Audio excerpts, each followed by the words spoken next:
सीता माता को भूमिजा क्यों कहते हैं, इसे पता करने के लिए हमें चलना पड़ेगा 2 करोड़ साल पीछे, त्रेता युग में। तो त्रेता युग में एक राजा थे, राजा जनक, जो कि विद्या वंश के वंशज थे और मिथिला राज्य के राजा थे। राजा जनक बहुत विद्वान थे और अपनी प्रजा के बारे में बहुत सोचते थे, पर राजा जनक को एक ही चिंता सताई जा रही थी कि उनके राज्य में सूखा पड़ चुका था।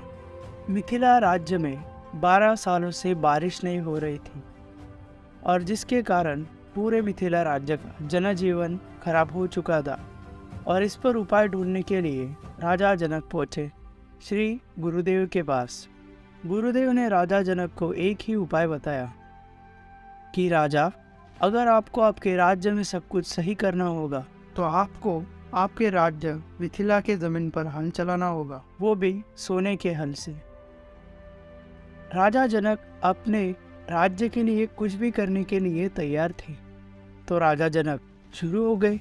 गुरुदेव के कहने अनुसार राजा ने अपना सारा सोना जमा करके बनाया एक खेती का हल, वो भी सोने का।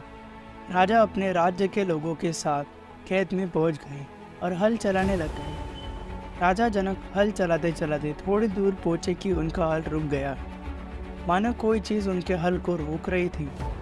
राजा ने अपना हल जमीन से निकाला और उस जमीन को खोदने लगे। उन्हें उस जमीन में से मिली एक संदूक। उन्होंने वो संदूक को निकाली और उसे खोला। अंदर देखते हैं तो क्या, एक छोटी सी बच्ची।